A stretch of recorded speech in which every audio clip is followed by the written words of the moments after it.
estimados, yo creo que ya vamos iniciando. Voy a iniciar súper rápidamente con un repaso de la sesión de ayer. Ya, como les había comentado, hoy día vamos a hacer un recordatorio básicamente de los conceptos que hemos visto ayer en la sesión. Ya, ayer básicamente hemos visto lo que es un poco de la historia de lo que es la criptografía como tal, ¿no? Hemos visto desde la época antigua cómo se empezaba de alguna manera a transmitir los mensajes pseudo cifrados, ¿de acuerdo?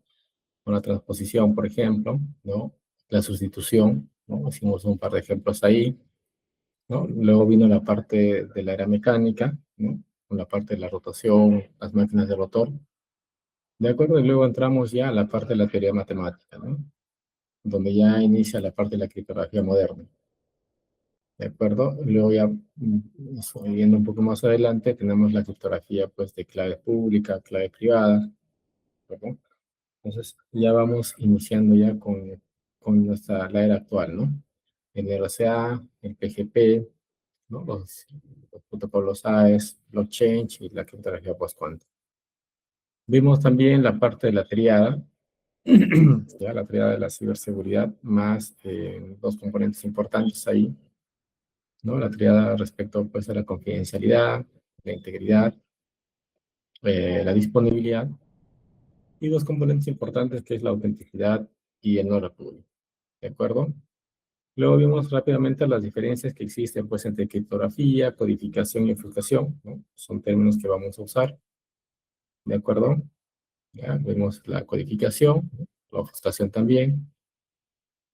Desde el punto de vista, la triada desde el punto de vista de la ciberseguridad, vemos la confidencialidad, cómo se va usando, ¿no? Vimos también la autenticación, de acuerdo a cómo se usa, en qué campos usamos. De igual manera la integridad y finalmente los códigos, un ejemplo de código hash. ¿De acuerdo? Ya estamos ya casi en la sesión. Estimados, entonces, ahorita lo que nos toca ver es básicamente, continuando con nuestra sesión, ¿no? Hoy día vamos a ver la criptografía simétrica y la criptografía asimétrica. Antes de iniciar con la sesión, ayer les había comentado que vamos a hacer un Kahoot, ¿ya? Les pido por favor que tengan su celular, ¿no? Otro dispositivo a la mano. En breve voy a proyectar. Entonces, pues vamos a hacer unas preguntas ahí, básicamente pues como a manera de recordatorio, ¿de acuerdo? Me da un segundo por favor para poder proyectar.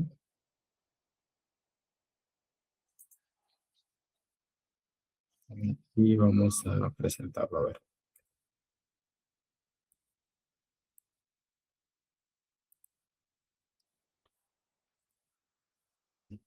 Vamos a empezar por acá. Ya, para participar, estimados, solamente se ingresa. Eh,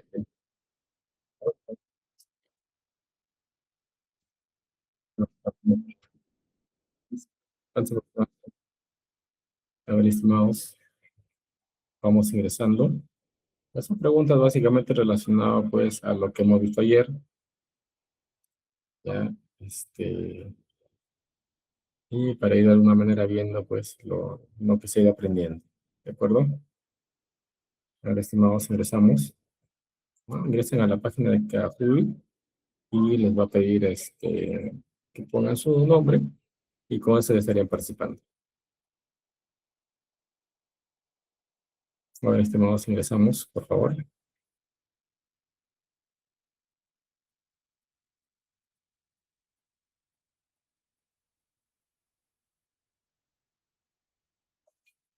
Allá, con su dispositivo móvil, pueden poner la palabra Kahoot, IT.it, y con eso pueden ingresar. Ya, con eso ingresan. Igual por acá, por el enlace, les voy a poner también por acá por el chat les voy a poner el enlace. Perfecto, Carlos. Ya está ingresando ya. Un segundito, un segundo, por favor. Voy a poner por acá el enlace. Ya, y les puse el enlace. Vamos ingresando, ponen, registran ese número o escanean, ya, y ponen su nombre y con eso estarían participando. A ver, estimados,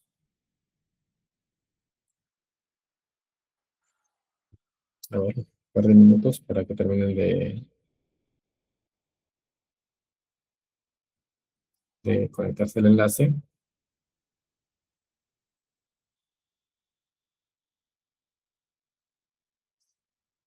Perfecto, Richard.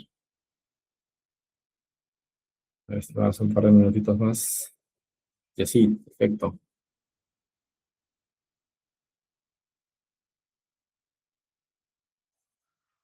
Carlos Armando está participando doble.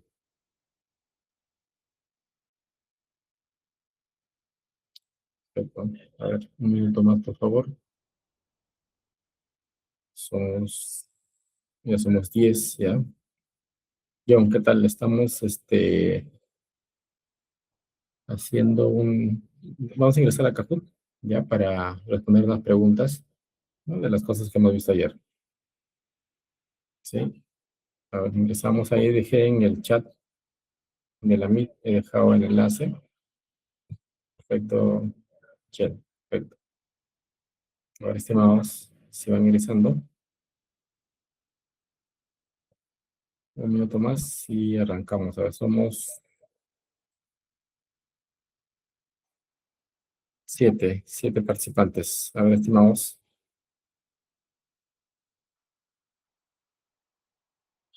Lincer, John,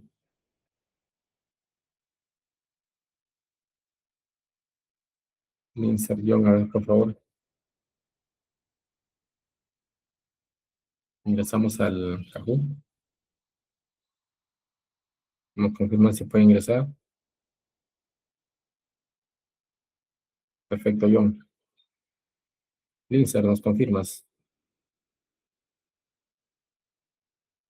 A ver, Alexander, perfecto. Nos faltaría Lincer. Lincer.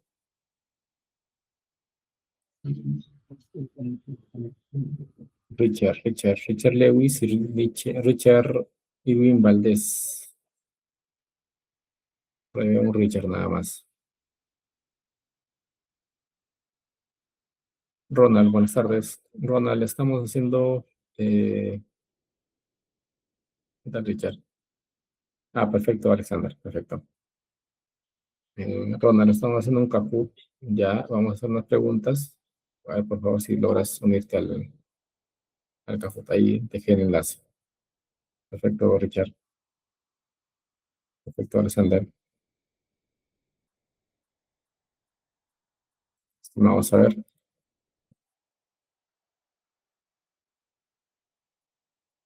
Somos 8 participantes. A ver.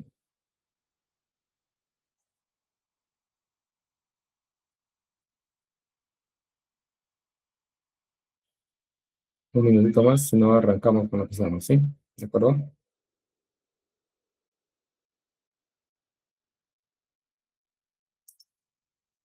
Ronaldo, perfecto.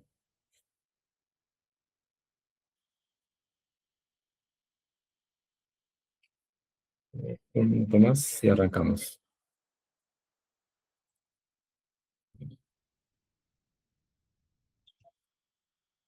La forma es la siguiente. Te voy a dar empezar y les va a salir una pregunta y ustedes tienen que seleccionar la respuesta correcta. ¿De acuerdo? Ahora, estimados, 5, como 5 de 8, 5 de 8.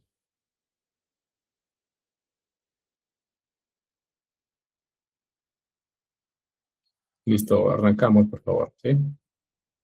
Vamos con lo que estamos. Vamos con la primera pregunta respecto a criptografía. ¿Cuál de los siguientes mecanismos requiere una clave secreta? ASCII, código QR, AES o base 64. Lo vimos ayer.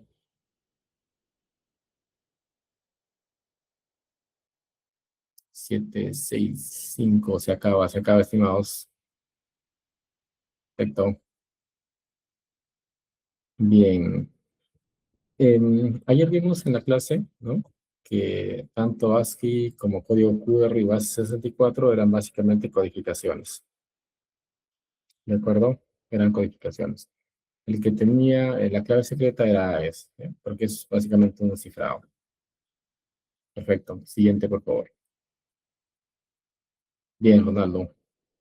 Bien, Richard. Bien, Alexander. Seguimos. RSA se basa en la dificultad de RSA, pues ya lo vamos a ver a detalle también. Ahora, estimados, logaritmos discretos, factorización de números primos, sustitución o transposición. 5, 4, 3, 2, 1.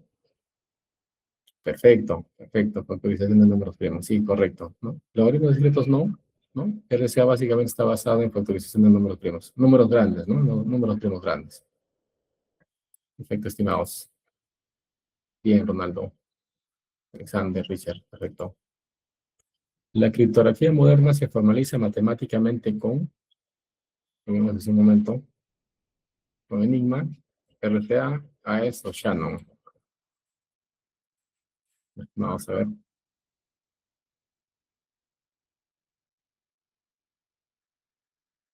4, 3, 2, 1. Perfecto, perfecto. Uy, caramba, acá RCA no. En este caso, lo vimos hace un momento. Ya, déjame por favor proyectarles la presentación de ayer. Ya, lo vimos hace un momento eso. Justo en la época, bueno, en la parte de la historia, ¿no? Acá, ¿no? Klaus Shannon, ¿no? Con él nace la criptología moderna, basada en la teoría de la información y la teoría matemática, con Shannon. ¿Ya? Con él comienza toda esa parte de Shannon. ¿De acuerdo? No CRCA, ¿no? La criptología moderna se formaliza matemáticamente, ¿de acuerdo? Porque hace, más atrás nosotros hemos visto que habían otro tipo de algoritmos, ¿no? Por ejemplo, esta era a través de máquinas, ¿no? A través del rotor. Y hacia más atrás, inclusive, ya era básicamente pues, sistemas polialfabéticos de sustitución, ¿de acuerdo? Polialfabéticos y monalfabéticos, ¿no? Y hacia más atrás ya era transposición. Entonces, donde ya comienza la parte, pues, de la teoría matemática, ¿no? La teoría de la información es con Shannon, Claude Shannon, ¿de acuerdo? Bien. La siguiente. El primer método formal de criptoanálisis fue desarrollado por ya, Julio César, Paul Kindi, Shannon y Blaise de Vigenère. A ver, estimados, el primer método de criptoanálisis. 6, 5, 4, 3. Ya es Al-Kindi, ¿no? Correcto, correcto. En la criptografía hay tres componentes importantes, que es el criptoanálisis como tal, que se dedica pues a identificar las formas de cómo han sido encriptadas, ¿no? La criptología, que estudia la parte de la criptografía como tal, la criptología, perdón, la criptología, y la criptografía es ya la parte de cómo cifrar, ¿no? Entonces, y la criptología es el estudio tanto de la parte del cifrado como del descifrado, ¿de acuerdo? Entonces acá venimos la parte del criptoanálisis, ¿no? Tratan de descifrar cómo ha sido cifrado, ¿no? Con cualquier método de cifrado. Bien, bien, estimados, es el marcador. Y aún hay una última. ¿Cuál es el algoritmo que utiliza dos claves diferentes? Dos claves, que lo vimos hace un momento, dos claves. Dos claves diferentes, una clave pública y una privada. A ver, ahora sigo con eso. Dos claves diferentes, una pública y una privada.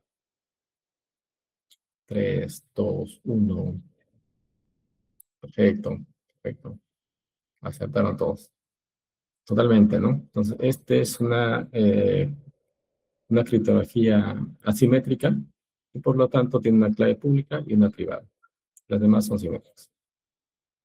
Perfecto. Bien, Ronaldo. ¿Qué ventaja principal tiene la criptografía simétrica? La ventaja principal, ¿no? Usa dos claves, es más rápida, es pública, no necesita clave. Esto lo vamos a ver. ¿Qué ventaja principal tiene la criptografía simétrica? La simétrica, simétrica. 3, 2, 1. Es más rápida. La simétrica. ¿Ya? La asimétrica es la que utiliza dos claves, la que vimos hace un momento. La asimétrica, ¿no? Una clave pública y una clave privada. En cambio, la simétrica utiliza una sola clave, tanto para cifrar y como para descifrar. Y por ende es mucho más rápido. Y tiene aplicaciones específicas, ¿no? Ayer lo vimos que básicamente era para cifrar grandes volúmenes de datos, ¿no es cierto? Uno de los ejemplos aplicativos. Bien, estimados. Ahí tenemos el podio. Bien, Ronaldo. Bien, Alexander. Bien, Richard. Gracias, estimados. Vamos a cerrar nuestro caput y vamos a ingresar a nuestra sesión de hoy día. Bien, hoy día vamos a ver la criptografía simétrica, ¿no? Y más adelante la criptografía asimétrica. ¿Cuál es el objetivo de aprendizaje de nuestra clase de hoy? Es básicamente explicar el funcionamiento de la criptografía simétrica, ¿no? Acá vamos a comprender los principios de la criptografía AES y el cha 20 a manera conceptual, porque básicamente son ya hoy por hoy son netamente matemáticos.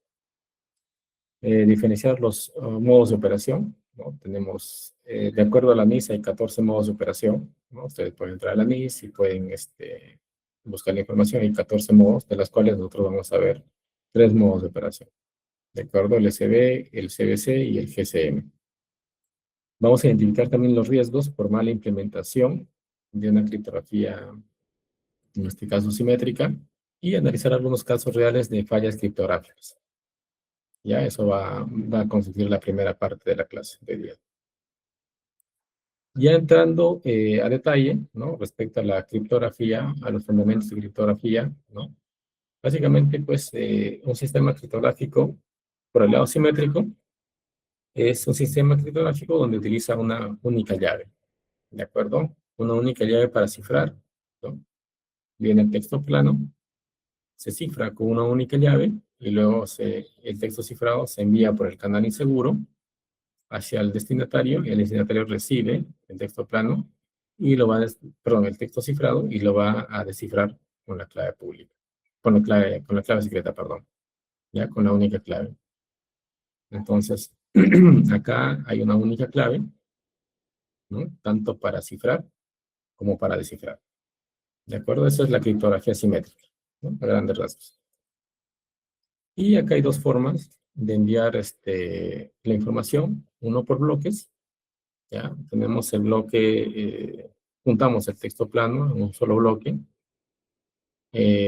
lo ciframos con la clave, ¿no? Obtenemos el texto cifrado, y el texto cifrado lo pasamos por el canal inseguro. Ya estos son por bloques. Los bloques pueden ser por 8 o por 16 bits. ¿De acuerdo? Una vez que lo pasamos por el canal inseguro, esta información viaja hasta el destinatario y él recibe, ¿no? El texto cifrado en bloques con la clave, lo descifra y tiene el texto claro, ¿no? El texto plano.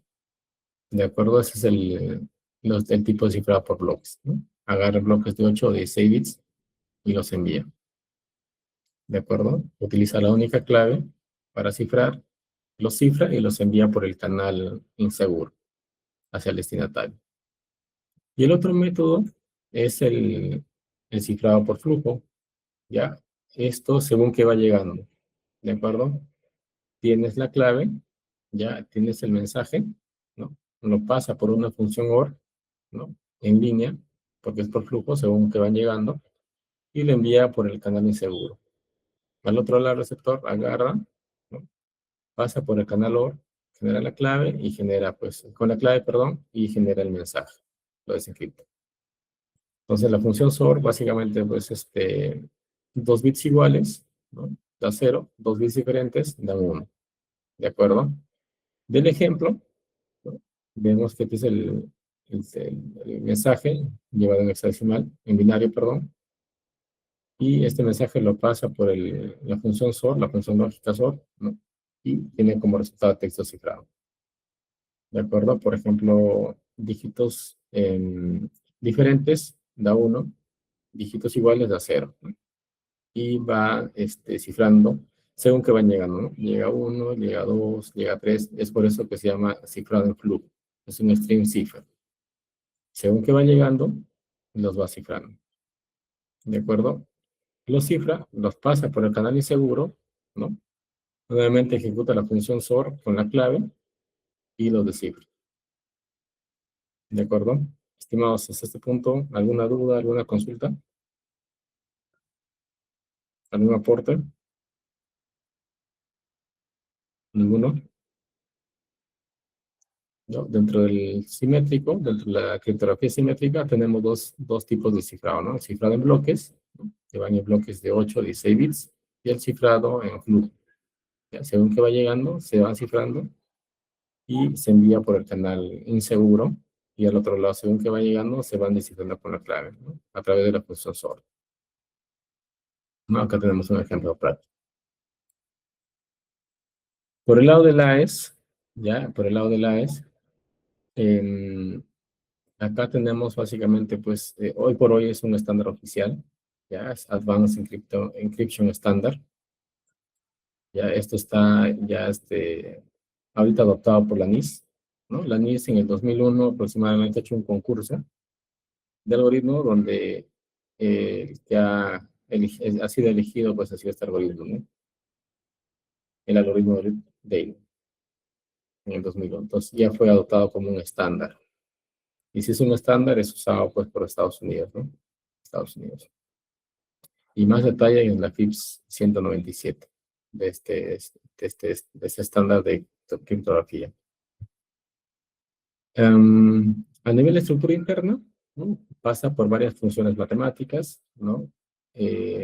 Hace una combinación a nivel de bytes, ¿de acuerdo? Luego a nivel de filas, hace una combinación por filas, los mezcla por columnas y los mezcla con el código. Ya, acá tenemos un video súper rápido para poder entender la forma de cómo se cifra, ¿no? Un segundo.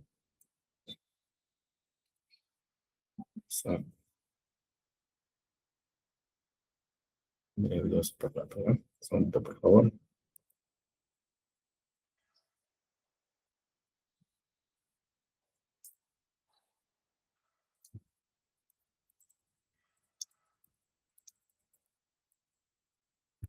Para verlo de manera más, más ilustrativa. Un dedito.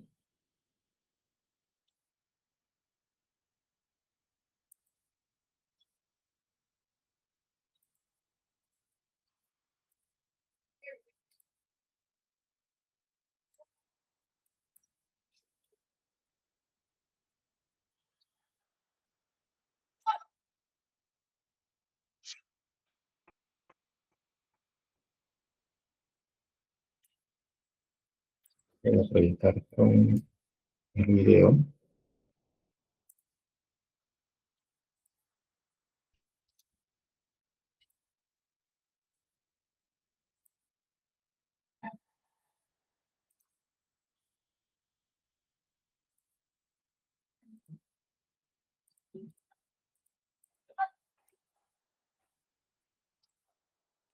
Ya está. Píldoras formativas CryptoRed. Píldora número 30. ¿Cómo se cifra con el algoritmo AES? Nacimiento del algoritmo AES. En el año 1997, el NIST convoca un concurso internacional para el desarrollo de un nuevo algoritmo estándar de cifrado simétrico que permitiese sustituir al DES, cuya debilidad comenzaba a quedar de manifiesto a partir de ese año ante los ataques lanzados por RSA, conocidos como desafíos DES. Dicho algoritmo se llamaría AES. Se presentan 15 candidatos al concurso y después de más de 2 años, a finales del año 2000, se proclama vencedor al algoritmo Rig and Dial, de los investigadores belgas Vincent Rigmen y John Daemen. Características generales del algoritmo AES. AES es un algoritmo no de tipo Feistel que procesa, por tanto, bloques completos de texto en claro de 128 bits con claves estándar de 128, 192 o 256 bits. Usa una matriz de estado de tamaño 4x4, cuyas 16 celdas o bytes van cambiando de valor de acuerdo a los procesos que ejecuta el algoritmo, usando para ello técnicas de sustitución y permutación, en algunos casos con operaciones polinómicas dentro de un cuerpo. Todas las operaciones de cifra dentro de la matriz de estado se realizan sobre bytes, en palabras de 32 bits que se escriben de arriba hacia abajo y de izquierda a derecha. Para una clave de 128 bits, el algoritmo realizará 10 vueltas. Si la clave es de 192 bits, serán 12 vueltas, y para una clave de 256 bits, la cifra requiere de 14 vueltas.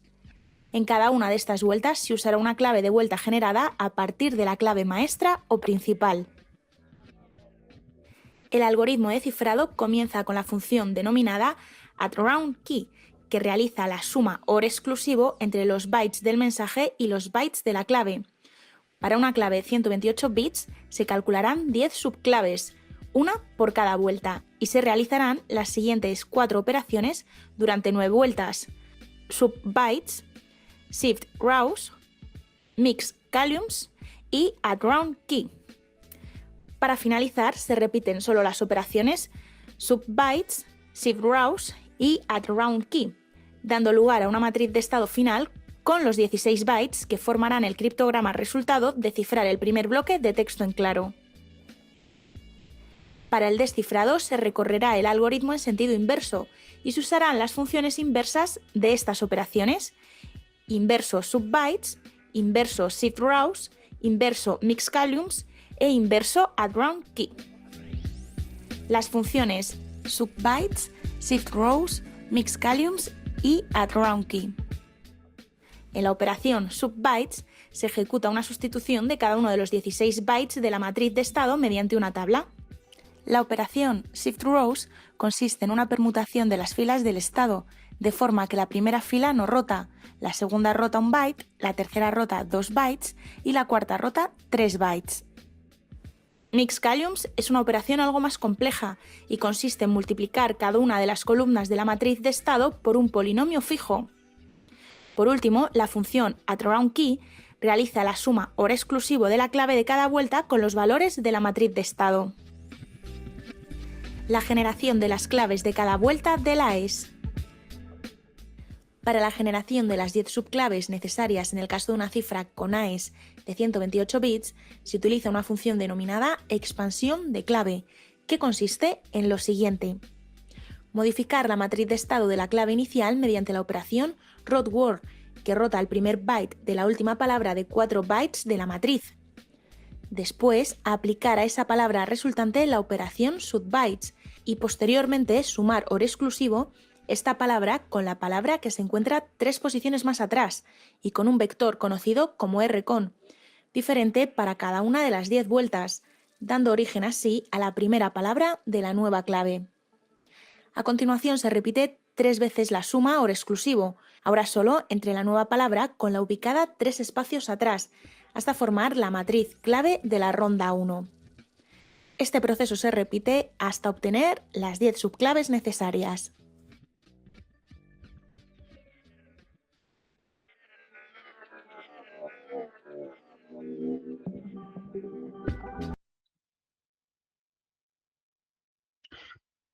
Estimados, como verán, es todo un proceso matemático que genera, ¿ya? Para poder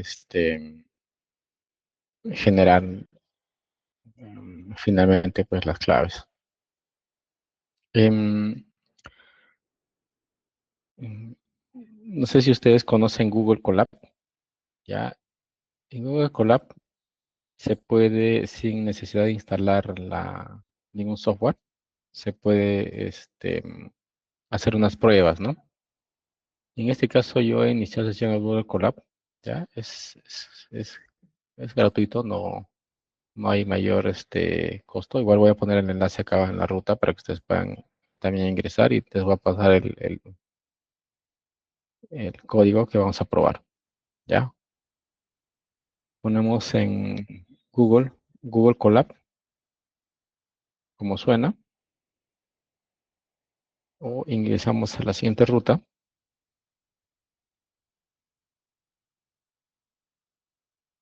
Ya les va a pedir probablemente que se loguen con una cuenta de Google. ¿Ya? Y lo que vamos a hacer ahí, les voy a pasar. Primero una vez que iniciamos el Google Colab, a ver, vamos a ir juntos, ¿ya? Entramos a Google Colab. Ya les va a pedir a ustedes probablemente iniciar sesión. Una vez que inicien sesión, abren un nuevo notebook y vamos a llegar a esta ventana de acá. Ya, me avisan por favor si ya estamos en esa ventana.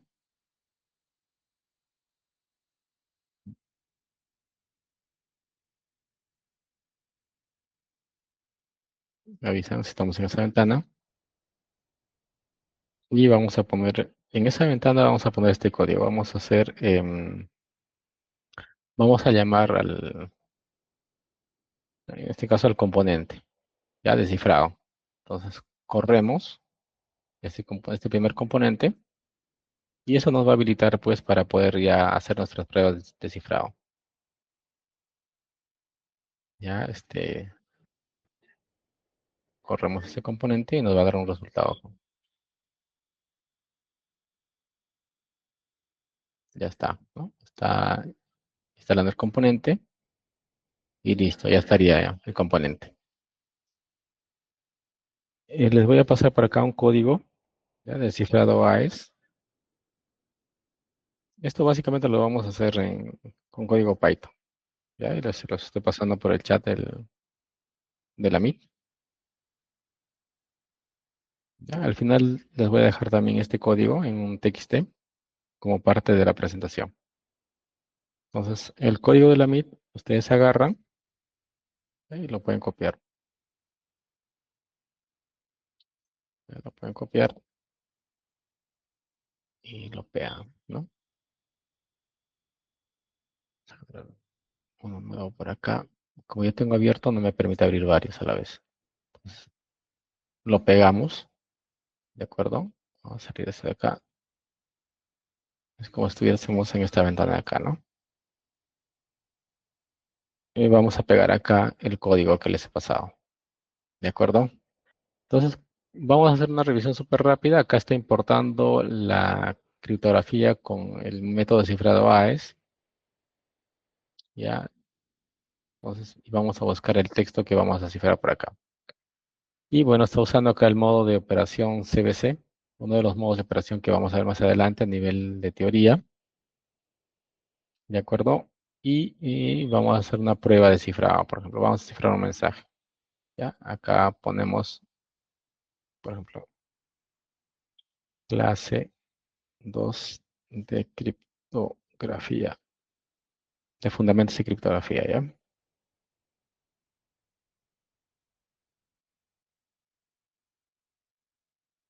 Fundamentos de criptografía. Eso va a ser nuestro texto a cifrar. Y bueno, primeramente lo va a cifrar y luego lo va a descifrar. ¿De acuerdo? Si ya tenemos eso, le damos clic en play. A ver, estimados, ¿qué mensaje a ustedes les sale? Me está saliendo que me parece que no importa el módulo. Acá vamos a importar nuevamente. A ver. Mm, mm, mm, mm. Ah, Inge, yo ahorita tengo problemas para copiar el texto. Uy, caramba. No sé si soy el único. No me sale nada de eso. Si deseas, puedes compartir tu pantalla. No sé si estará habilitado.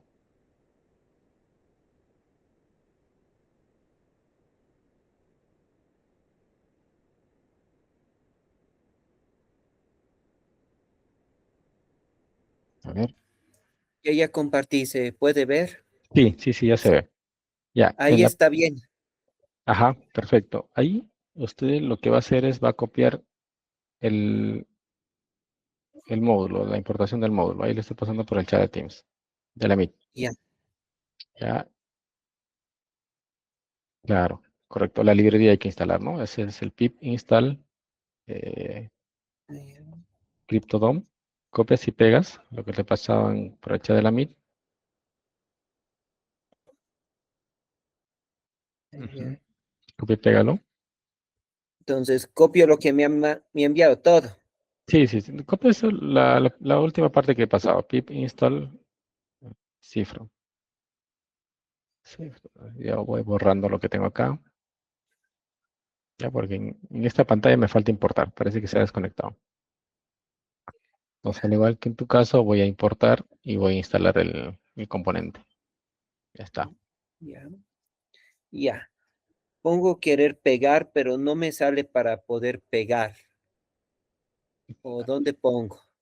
A ver, trata de escribir, porque pareciera que no hubieras copiado.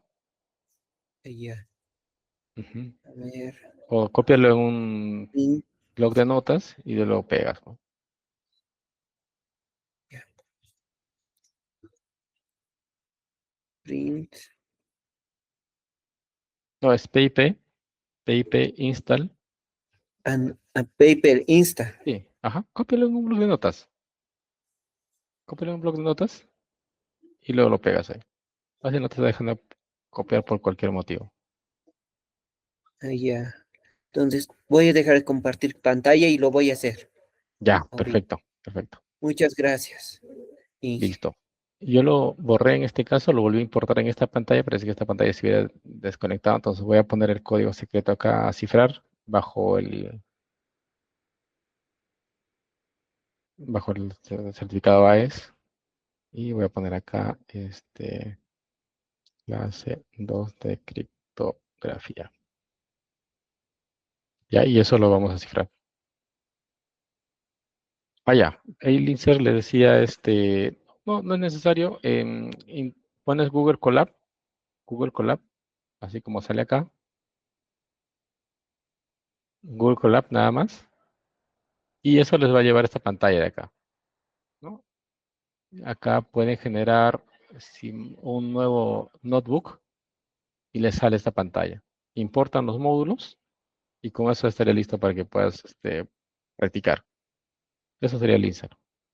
Si tienes problemas me avisas o comparte tu pantalla y lo vemos. Entonces, yo ya actualicé, ya importé el módulo y lo voy a ejecutar, ¿no? En este caso estamos viendo que a través del método AES nos ha cifrado de esta manera, ¿no? La palabra cifrar, clase 2 de criptografía, por ejemplo, ¿no? Estamos usando el método de cifrado AES con el modo de operación CBC, ¿de acuerdo?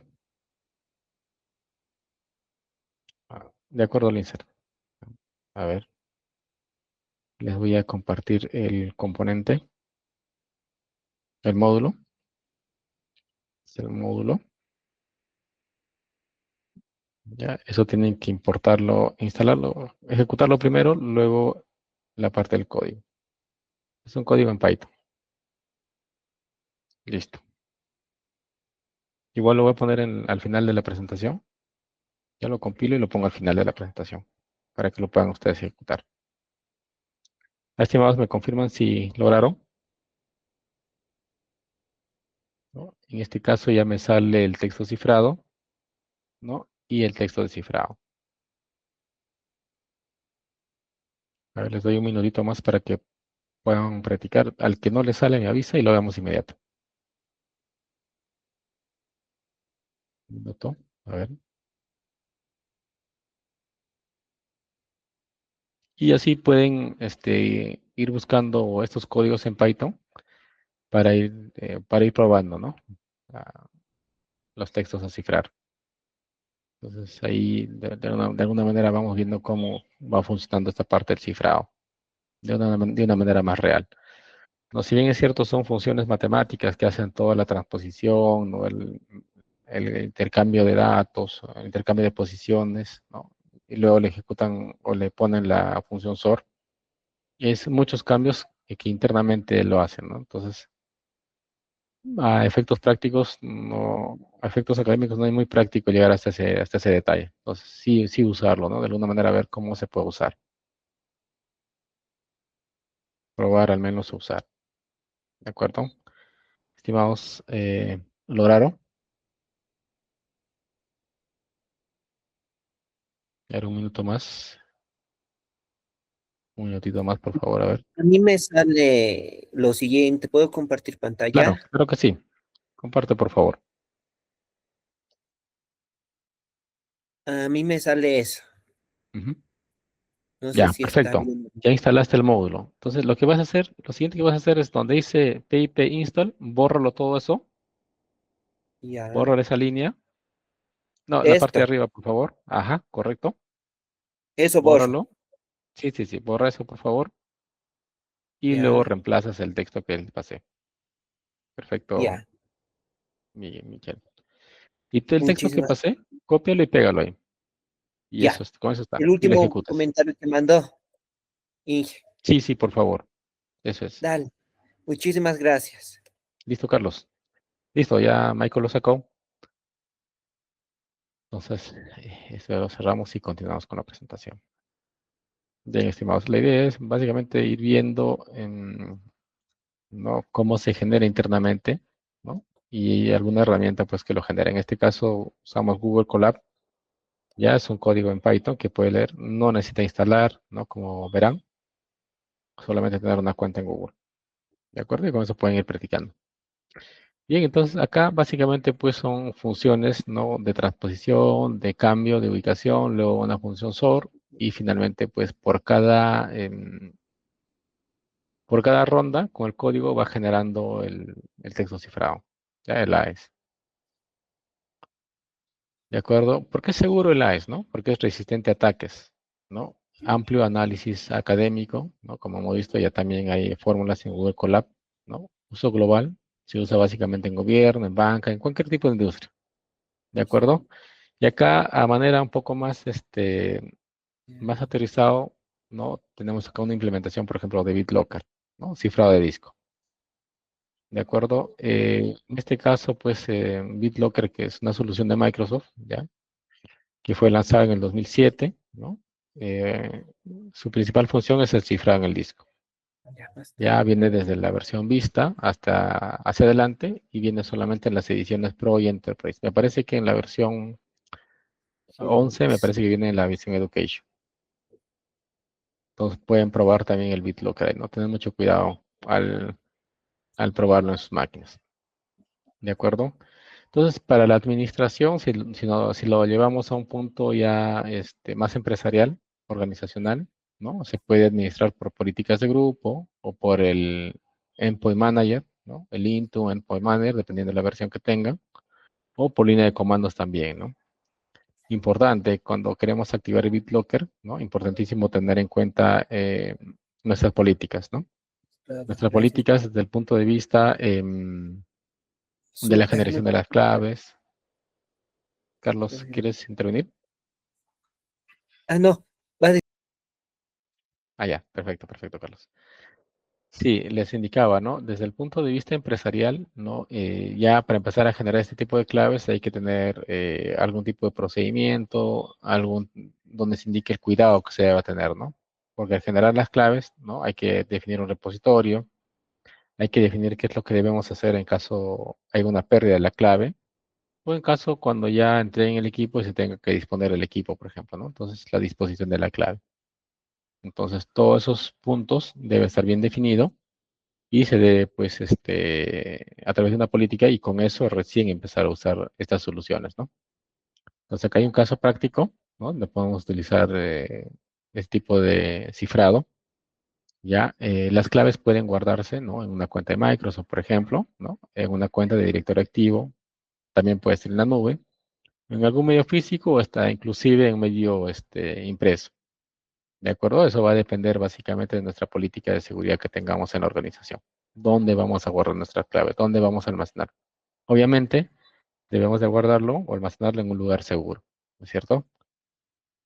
Uso, ¿no? Uso en entornos corporativos, básicamente, también en entornos gubernamentales, integración nativa y fácil despliegue, ¿no? Pues básicamente la misma solución, basada en estándares, ¿no? Apto para el manejo de información sensible, ¿no? Importante dentro de nuestra política definir qué tipo de equipos y a quiénes les vamos a aplicar, ¿no? Porque a veces no es necesario aplicar a todos, ¿no es cierto? Y eso va a depender de la criticidad, ¿no? Cuán crítica es la información que una persona tenga en la máquina. Probablemente no haya criticidad, probablemente no es necesario encriptarlo, ¿no? Probablemente sí. Entonces, eso nos ayuda bastante cuando hay una pérdida del equipo, por ejemplo, ¿no? Una pérdida del equipo, entonces la información ya no sale hacia afuera, ¿no es cierto? Porque no hay forma de poder leer esa información cuando está encriptado. Es posible su uso en equipos personales también, ¿no? Lo que le decía el Windows 11 en la versión Education, creo que también ya trae la versión de esta versión para poder implementar. Estimados, hasta este punto, ¿alguna duda, alguna consulta, algún aporte? Tal vez ustedes en su organización también ya tienen implementado estas soluciones. ¿Algún comentario? Estimados. ¿No? Básicamente va a decantar pues a nivel organizacional y nuestra política, ¿no? Cómo la definamos y cómo básicamente la vamos a usar. ¿De acuerdo? Luego, el otro concepto es el cha-cha-cha 20, ¿ya? El otro método, ¿no? Este es un algoritmo de cifrado de flujo, ¿no? Cifrado de flujo. Es un algoritmo moderno diseñado por Daniel Bernstein en el 2008, ¿ya? Se utilizan protocolos de seguridad modernos, ¿no? Básicamente para temas de rendimiento, ¿no? Es más simple que el AES y resistente frente a ataques, ¿ya? Relacionado básicamente con el TLS 1.3, ¿no? Que actualmente se está usando. Más adelante vamos a ver la diferencia y en qué caso se utiliza el AES con el cha-cha-cha 20. ¿De acuerdo? Un poco más de detalle del cha-cha-cha 20, ¿no? Cifrado de flujo simétrico, por ejemplo, ¿no? Viene desde el 2008, como indicábamos en la lámina anterior, ¿no? El autor fue Daniel Bernstein, ¿no? Básicamente utiliza una clave de 256 bits. Ya su uso destacado básicamente pues en TLS, SSH, ¿no? En protocolos de comunicación. Diseño y funcionamiento. El cha-cha-cha 20 genera un flujo de claves pseudoaleatorios, ¿no? Que se combina con el texto plano mediante una función SOR. Se basa en operaciones de adición, rotación y SOR, ¿no? Las operaciones de ARX, aplicadas en rondas sobre bloques de 512 bits. El diseño elimina las dependencias de hardware especializados, optimizando su uso en software y sistemas embebidos, ¿no? Como dice acá, sistemas embebidos, ¿no? Entonces, el cha-cha-cha 20 básicamente está orientado para ser usado en sistemas embebidos, en sistemas de pocos recursos, ¿no? No está basado en hardware, ¿no? Elimina la dependencia del hardware. Esa es la principal diferencia con el AES, por ejemplo. ¿De acuerdo? Y si son recursos con pocos, dispositivos con pocos recursos, son básicamente pues dispositivos embebidos, puede ser un teléfono, puede ser es un dispositivo IoT, por ejemplo, ¿no? Que tiene pocos recursos. Entonces ahí puedes utilizar este protocolo, cha-cha-cha 20. Antecesor al cha-cha-cha 20 es el salsa 20, ¿ya? En comparación a este protocolo, incorpora una función de dispersión más uniforme mediante la permutación distinta de palabras internas con una mayor velocidad en arquitecturas de propósito general. Estas modificaciones se incrementan la difusión de bit, reforzando la seguridad contra ataques de correlación y análisis diferencial, ¿no? Es básicamente cómo se va construyendo, ¿no? Y es de aplicación básicamente pues matemática, ¿no? Uso de implementación, el cha-cha-cha 20 fue adoptado en Internet, ¿ya? Básicamente con el estándar RFC 8439, que combina el cifrado con el algoritmo de autenticación POLI 1305. Entonces tenemos acá el algoritmo más el algoritmo de autenticación POLI 1305. Entonces, en conjunto se utiliza. el cha-cha-cha 20 con el POLI 1305. Este conjunto proporciona la confidencialidad y la autenticidad a los protocolos TLS 1.3, HTTPS y VPNs modernas. Ya básicamente orientado a dispositivos pues, de pocos recursos. Importancia actual, debido a su eficiencia y resistencia a vulnerabilidades, como las que afecta al RC4, el ASTR, ¿no? Este es el modo. En ciertos contextos, cha-cha-cha 20 es una de las cifras de flujo más utilizadas en la criptografía contemporánea, especialmente en dispositivos móviles y entornos de alto rendimiento, ¿no? Entonces, al ser dispositivo móvil o entorno de alto rendimiento, entonces dejan la dependencia del hardware. De acuerdo, más adelante vamos a ver una diferencia, ¿no? De la parte de la aplicación. Ya, básicamente el AES ya es un cifrado en bloques, ¿no? Con fragmentos de 128 bits estandarizados, mientras que el cha-cha-cha 20 es un cifrado de flujo rápido o flujo continuo, ¿no? Mientras el otro es en bloques, este es en flujo continuo. Eficiente en software y más seguro en hardware, ¿es cierto? Sin aceleración específica, por ejemplo, para el lado del AES. Ya acá destaca básicamente el AES con el modo de operación GCM. Destaca en equipos modernos, pero cha-cha-cha 20 con POLI 1305 es superior en dispositivos móviles o dispositivos antiguos, ¿no? Si queremos cifrar dispositivos antiguos, de pocos recursos. Algunas diferencias, ¿no? Desde el tipo de algoritmo, el AES, por ejemplo, cifra bloques de tamaño fijo de 128 bits, utiliza complejas operaciones matemáticas que requiere hardware especializado para ser rápido, lo que vimos hace un momento, ¿no? Hace muchas operaciones para lograr encriptar, ¿no? Y hace las mismas operaciones para lograr desencriptar. Y por la complejidad requiere de un hardware especializado, ¿no? Algún tipo de CPU especializado. En cambio, el cha-cha-cha 20 no, es un cifrado de flujo bit a bit o byte a byte, ¿no? Según que va llegando, va cifrando, va llegando, va cifrando. Entonces utiliza operaciones simples como suma, rotación y la función SOR, ¿no? Que son rápidas a nivel de CPU y son de propósito general, ¿no? Sin necesidad de aceleración especial. Entonces, si en este contexto necesitamos cifrar dispositivos móviles o dispositivos tipo IoT, esto sería como que le indicaba el cha-cha-cha 20. ¿Ya? Básicamente con el POLI 1305. Respecto al rendimiento y hardware, el AES es extremadamente rápido si el CPU cuenta con instrucciones AES-NI, ¿no? Y esas instrucciones las trae Intel, AMD, de acuerdo que son sistemas recientes, ¿no? Dispositivos recientes. Ya es extremadamente rápido con eso, ¿no? Con esos componentes AES-NI. De acuerdo al cha-cha-cha 20, supera el AES en velocidad y eficiencia energética en dispositivos móviles, ¿no? Un dispositivo móvil probablemente no trae esta tecnología, ¿no? AES-NI. Entonces, ¿qué usamos ahí para cifrar? Usamos el cha-cha-cha 20. ¿Qué pasa si si queremos cifrar con AES en un dispositivo móvil? ¿No? Al no tener este componente de velocidad, ¿no? A nivel de CPU, probablemente se va a demorar en el procesamiento. ¿De acuerdo? Y ahí se vuelve vulnerable.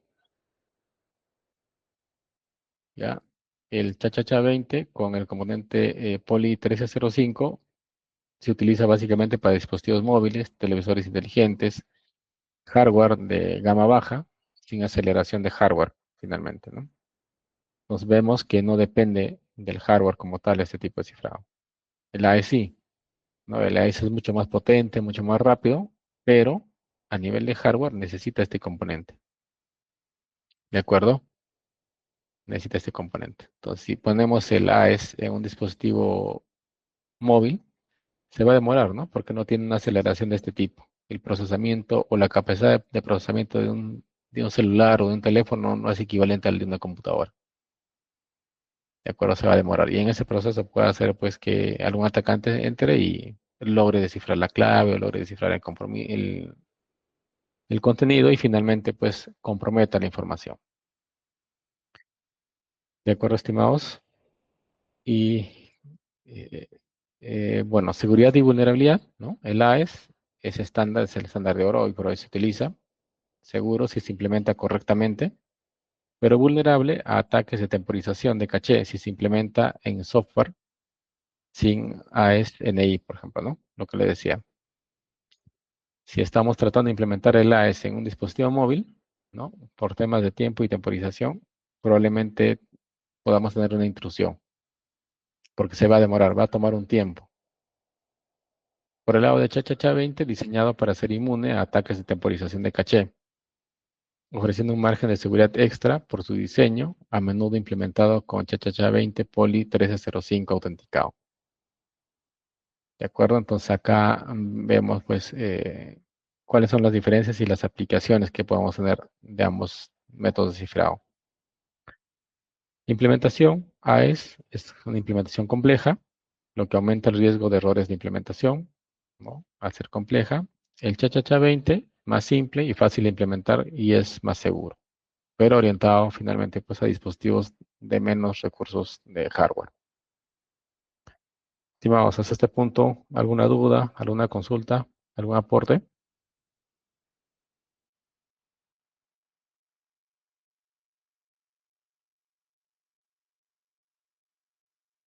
¿Ninguno?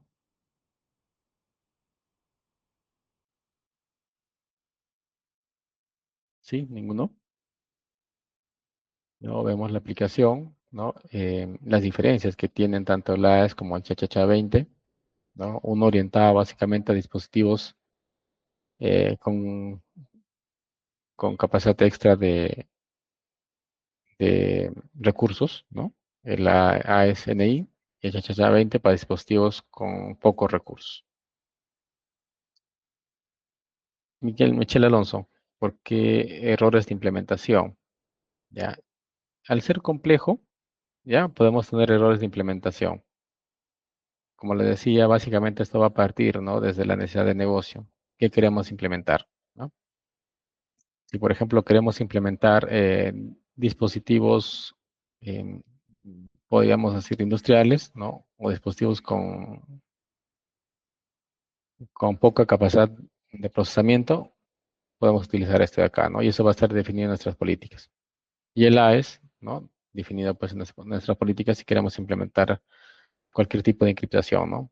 Por ejemplo, íbamos al tema este de la encriptación con BitLocker, por ejemplo. Si tenemos un error en la implementación, básicamente puede ser en el manejo del código, ¿no? Si nuestro código o nuestra frase de encriptación es débil, ¿no? Podemos cometer errores de implementación, por ejemplo.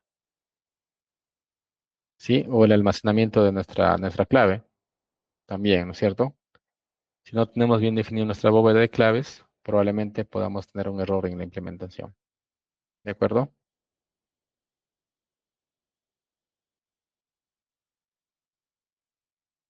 No necesariamente para equipos avanzados, sino para equipos con este componente a nivel de aceleración de hardware, de CPU, porque requiere mucho procesamiento.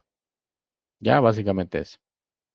Un equipo puede ser avanzado que probablemente no tenga este componente, entonces no necesariamente es por ahí. ¿Listo, Michelle? Perfecto, perfecto, estimado. Bien, el siguiente punto es ver los modos de operación. ¿De acuerdo? En AES, ¿no? Se cifra básicamente en 128 bits, ¿no? Solo se cifra en esa cantidad.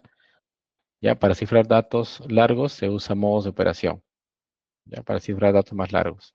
¿De acuerdo? O sea, como tal, se cifra solamente 128 bits, pero para cifrar datos más largos ya necesitamos modos de operación.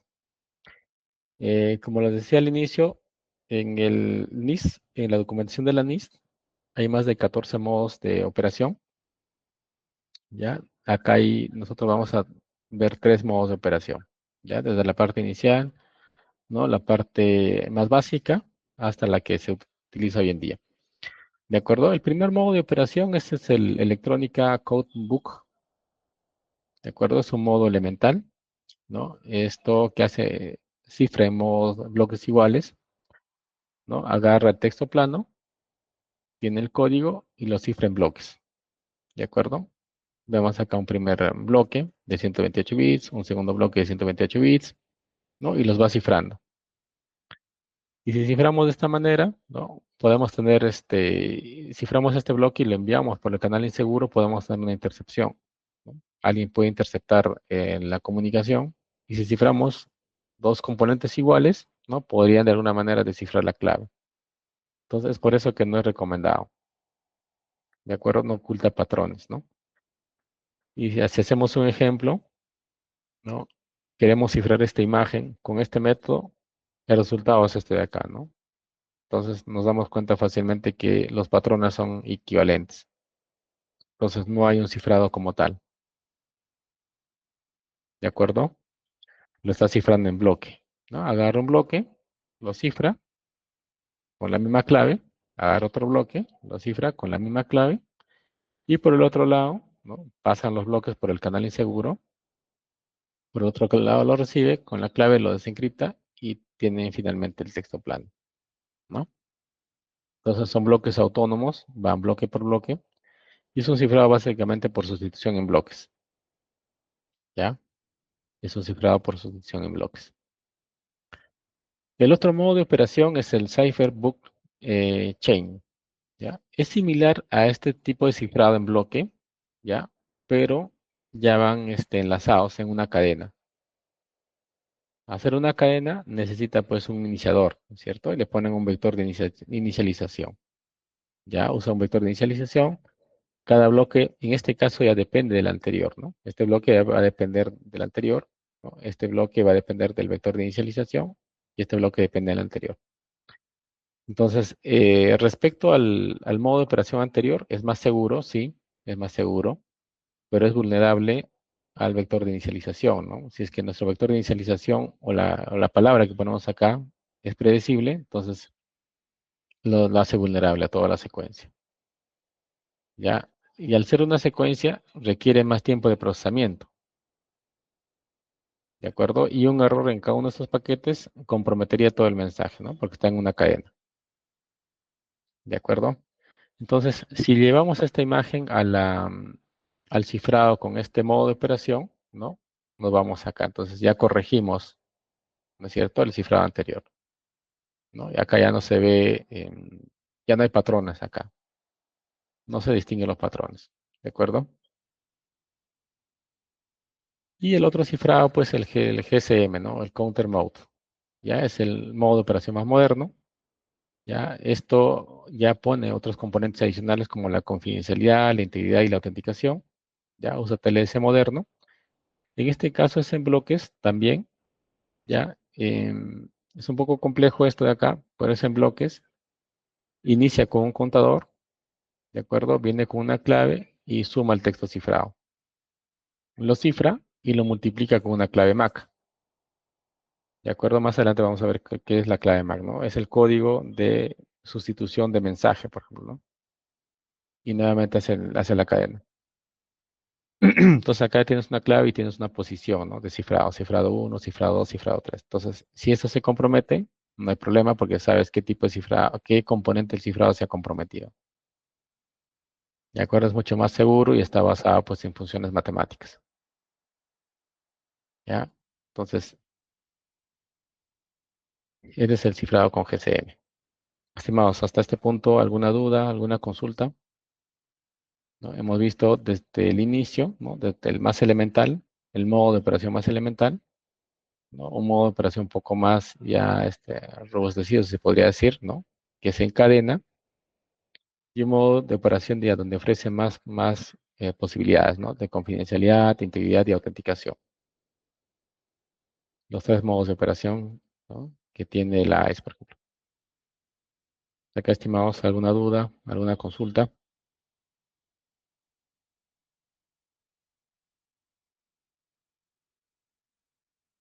¿En qué circunstancias se emplearía los cifrados?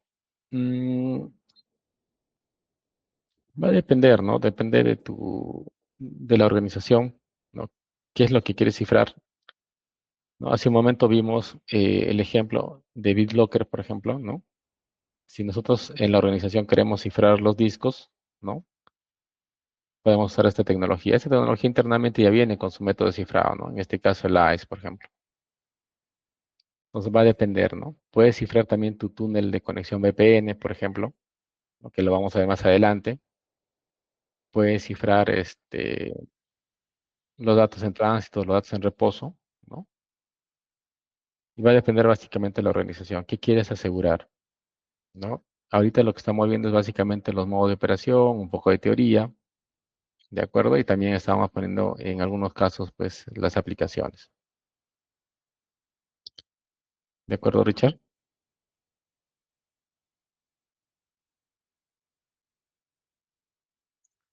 Perfecto, Richard. En este caso, riesgos de una mala implementación, ¿no? De la parte simétrica, ¿no? Uso de EBC, por ejemplo, ¿no? El primer modo de operación, ¿no? Podemos nosotros usar y definir algún cifrado con este modo de operación, entonces no es recomendado, ¿cierto? Porque ya es vulnerado. También la reutilización del vector de inicialización, ¿no? Este vector de inicialización, también, ¿no es cierto? La reutilización de esto. O sea, esto debe ser único. Si reutilizamos, puede también ser vulnerado. Claves débiles, importantísimo, ¿no? En cada modo de operación maneja o interviene la clave, ¿no? Si tenemos una clave débil, rápidamente lo van a desencriptar, ¿no? En cada modo de operación manejamos claves. ¿De acuerdo? Generación pobre de números aleatorios también, ¿no? Entonces debe haber números aleatorios ahí correctos. No validar etiquetas de autenticación, GCM, ¿no? Entonces acá lo que les comentaba, ¿no? Hay un documento de la NIS donde vamos a tener mucho más información sobre los modos de operación. Ya, súper rápido vamos a ver el documento de la NIST. No sé si lo tengo abierto por acá.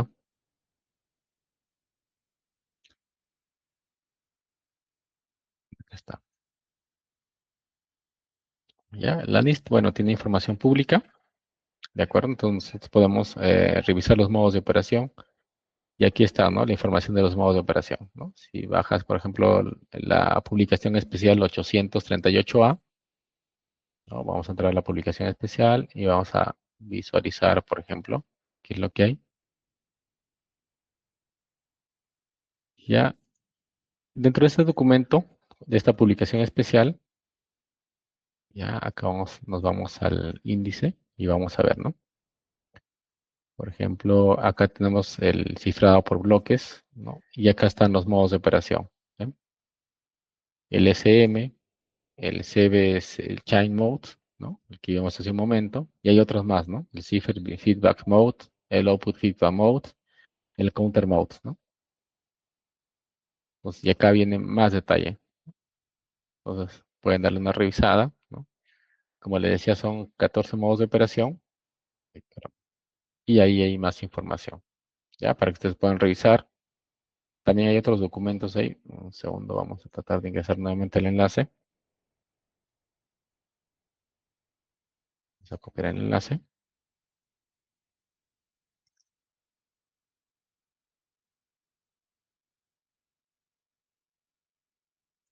Y acá hay otros documentos, ¿no? Tenemos la publicación especial 838A, la 38C también, la D, ¿no? Ustedes pueden explorar. La NIS tiene mucha información. También tiene en idioma español. Entonces acá hay otros modos de operación, ¿eh? Modos de autenticación basados perdón, para autenticación y confidencialidad, ¿no? Pueden darle una revisada, los modos de autenticación. Y aquí hay mucha información relacionada. Ya, a manera de cultura general, ¿no? Bien, estimados. Entonces, ahí les dejo un enlace para que ustedes puedan revisar. Bien, algunos casos reales, ¿no? De fallas criptográficas. Por ejemplo, tenemos el ataque BEST, ¿no? Básicamente, pues, es un ataque al Browse Exploit Again, ¿no? Basado en SSL TLS. ¿Por qué? Porque está usando TLS en la versión 1.0, por ejemplo, ¿no? Cuyo fin de soporte ha sido en el 2020. De acuerdo, si usamos un TLS en esta versión, ya es explotable, es vulnerable. ¿De acuerdo? Entonces nosotros dentro de nuestra organización tenemos que hacer un plan de actualización de estos protocolos. Afecta especialmente a la implementación usada en AES, ¿no? con este modo de operación CBC. ¿De acuerdo? ¿Qué es lo que debemos hacer acá? Los modos de operación importan tanto como el algoritmo. O sea, si utilizamos AES como modo de operación, es importantísimo, ¿no? ¿Utilizas el algoritmo AES? ¿Con qué modo de operación? ¿De acuerdo? Hay que usar eso de manera correcta. El AES era seguro, ¿no? El problema es el CBC, por ejemplo, en este caso, ¿no? En este caso, el ataque BEST, que surgió en el 2011. ¿No? El AES era seguro, pero el problema era el modo de operación. No estaba trabajando en CBC con TLS 1.0. Si bien es cierto, inmediatamente dieron una solución, que es pasarlo al RC4, pero el RC4 también tenía unos riesgos, ¿no? Unas vulnerabilidades. Entonces, como vemos, ¿no? La parte de la criptografía va evolucionando constantemente, ¿no es cierto? Pasas de una versión, inmediatamente a otra versión, ¿no es cierto? Y van amarrados, ¿no? Tanto el algoritmo como el modo de operación. Otro ataque, el ataque Lucky 13, en el 2013, este ataque fue un ataque criptográfico publicado en el 2013 que explotaba la vulnerabilidad del timing attack, ¿no? En implementaciones de TLS que usaba el modo CBC. ¿No? A diferencia de BEST, ¿no? El Lucky 13 no explotaba el diseño del protocolo en sí, ¿no? Acá explotaba el diseño porque estabas usando ya una versión antigua de TLS, ¿no? En cambio, en caso de Lucky, explotaba los detalles, ¿de acuerdo? Los detalles de implementación del padding, por ejemplo, ¿no? ¿Qué es el padding? ¿No? Como hemos visto, van formando los bloques, por ejemplo, de 8 o 16 bits, ¿no? En algún momento no llega a completar los 8, los 16, pueden llegar a 12, pueden llegar a 7 o a 6. Y el padding es el completa, ¿no? Se autocompleta esos 2 o 3 bytes que están faltando. Ese es el padding. ¿De acuerdo? Y la verificación MAC, ¿no? Que en ese momento les expliqué que era el código de autenticación de mensaje. ¿No? En este caso, ¿no? La criptografía no falla solo por algoritmos débiles. ¿De acuerdo? No falla solo por eso, ¿no? También falla por el modo de operación que se implementa, ¿no? El modo CBC, por ejemplo. Los ataques de canal lateral, el timing son críticos también, ¿no? Importantísimo. El CBC más la MAC, ¿no? Es frágil, en este caso, ¿no? El futuro es el AEAD, ¿no? Y diseño formalmente verificado. ¿De acuerdo? Entonces acá utilizas el AES más la autenticación y la autorización. Ya, utilizas ese detalle. Estimados, hasta este punto en esta lámina, ¿alguna duda, alguna consulta? ¿Algún aporte? ¿Ninguno? A ver, estimados.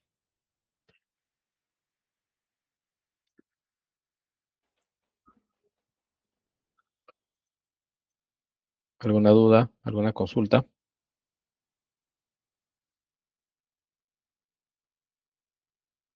¿Ninguno?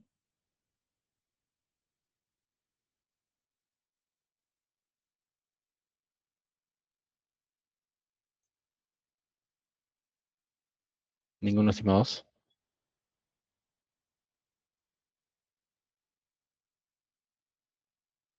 Bien, continuamos. Otro caso también de falla es básicamente pues un error Android Secure Random, ¿no? Que se dio en el 2013. En el 2013 se descubrió una falla crítica en la generación de números aleatorios en Android, ya que afectó aplicaciones criptográficas, esencialmente billeteras en Bitcoin, que corrían sobre esta plataforma. ¿De acuerdo? El problema no era el algoritmo criptográfico en sí, sino una mala inicialización del generador de números aleatorios, que posteriormente fue corregido con una actualización, ¿no? de Google. Google identificó esta vulnerabilidad, inmediatamente lo actualizó, ¿no? Hizo el parche. Entonces, eso nos lleva también a nosotros pensar que necesitamos tener un parche, ¿no? de nuestras aplicaciones. Vemos desde el punto de seguridad o desde el punto de vista de tecnología, debemos tener un parchado de nuestras aplicaciones, ¿no? En este caso de Google, por ejemplo. Michael, hay una pregunta ahí. El AES ya no es tan seguro entonces. Ah, ya. Lo que decía acá en la lámina, ¿no? El AES sí es seguro, pero lo que no lo hace seguro es, en este caso no le hace seguro eh, el modo de operación, ¿de acuerdo? Podría ser AES con el modo de operación GCM, ¿no? Aquí sí te da características pues, de confidencialidad, de integridad y de autenticación, ¿de acuerdo? Pero si utilizamos el AES, por ejemplo, con el SB, ¿no? Ya no es recomendable, ¿no? Usar eso, ¿no es cierto? El AES sí seguro, ¿no? Pero va acompañado de su modo de operación.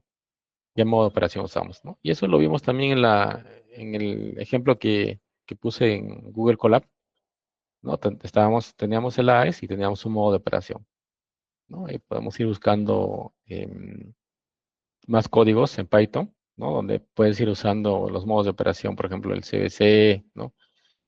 El SB, ¿no? El CBC y el GCM, por ejemplo.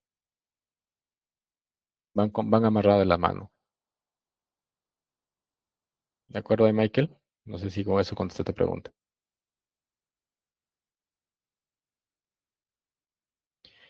No necesariamente, como te comenté, hay 14 modos de operación. Este es el recomendado, es uno de los recomendados, pero hay otros también, hay más ahí que se puede revisar a más detalle, ¿no? Hemos ido viendo desde el menos seguro hasta el más seguro, ¿no? Que probablemente también tenga su complejidad en implementar o sus requisitos de implementar, lo más probable.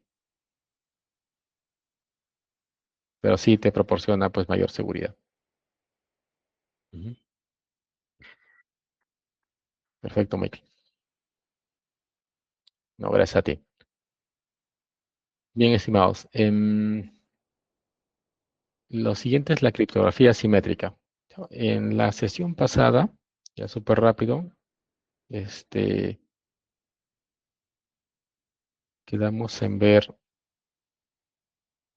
déjame ver por favor,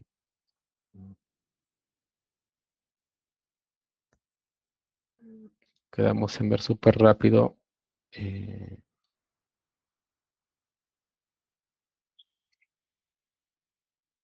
antes de pasar a esta sesión. Básicamente estuvimos ahí comentando sobre los sistemas de gestión, ¿no? En este caso la ISO 27000. Entonces, en la ISO 27001, en los controles tecnológicos, ya bueno, este es un documento de internet, ya, vamos a buscar la 8.25 y 28, no me recuerdo. Es el control. Ya, súper rápido vamos a buscarlo.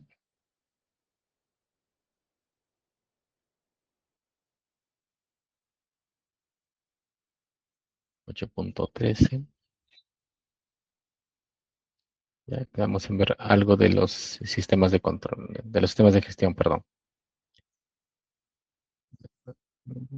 He filtrado web. Acá está. Uno de los controles que tiene la ISO, si nosotros trabajamos con sistemas de gestión basados en la ISO, ya uno de los controles es el uso de criptografía, ¿no? Que eso es lo que quedamos en ver la sesión pasada. Súper rápido nomás. Tiene una descripción, tipo de control básicamente preventivo, ¿no? Información a nivel de propiedades de seguridad, básicamente las tres aristas, confidencialidad, integridad y disponibilidad, ¿no? A nivel de seguridad busca proteger, ¿no? A nivel de operación de capacidades es protección, ¿no? Y dominios de seguridad también protección.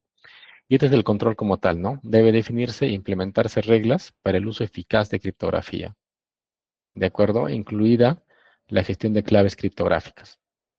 Eso es lo que le decía, ¿no? Primero, una gestión eficaz y luego la gestión de las claves, ¿no? Desde la creación, em, la asignación, el resguardo, y qué pasa si se olvida, ¿no es cierto? Y finalmente la disposición de las claves, ¿no? Súper rápido el objetivo, garantizar el uso adecuado y eficaz de criptografía para proteger la confidencialidad, la autenticidad y la integridad de la información, de acuerdo con los requisitos comerciales y de seguridad de la información, y tomando en consideración los requisitos legales, estatutarios, regulatorios y contractuales relacionados con la criptografía. ¿No es cierto? Entonces va a depender del negocio, ¿no? Para implementar ese tipo de control. Vamos primero con la política, ¿no? El nivel de protección que vas a poner, ¿de acuerdo? El uso de la criptografía, el enfoque básicamente de la gestión de claves, cómo vas a gestionar tus claves, qué pasa si los pierdes o si son comprometidas o son dañadas, ¿no es cierto? Las funciones y la responsabilidad es importantísimo también, ¿de acuerdo? Eh, Gestionar las claves de forma adecuada, los estándares a adoptar, ¿no? Lo que estamos viendo ahorita mismo, qué estándares vamos a adoptar, el impacto del uso de la información cifrada también, ¿no es cierto? Porque no todo vas a cifrar, ¿de acuerdo?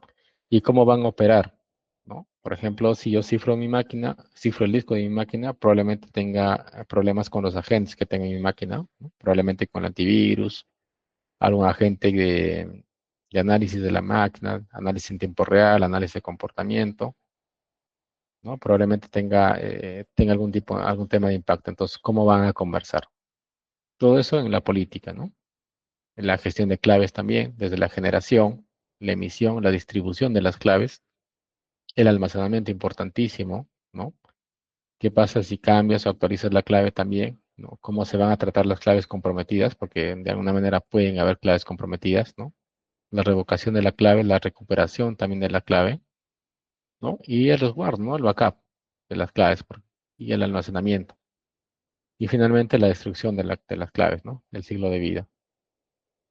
Estimados, entonces es importante esta parte de la criptografía, ¿no? Entonces, si tiene un componente aplicativo en la industria, ¿no? Es un control básicamente, y hoy por hoy se utiliza. ¿De acuerdo, estimados? ¿Hasta acá alguna duda, alguna consulta, algún aporte? ¿Ninguna? ¿Sí? ¿Ninguna?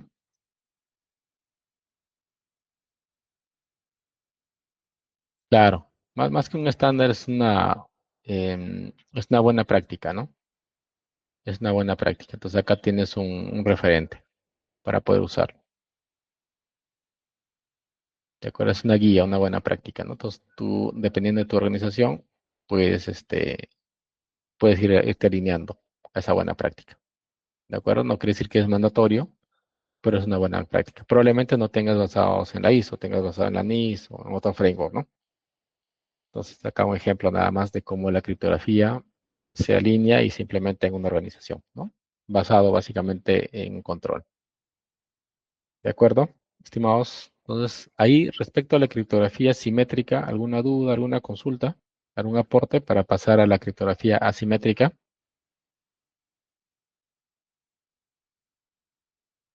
¿Sí? Claro, y sí, ahí les voy a pasar el enlace también. Más bien, déjame apuntarlo, por favor.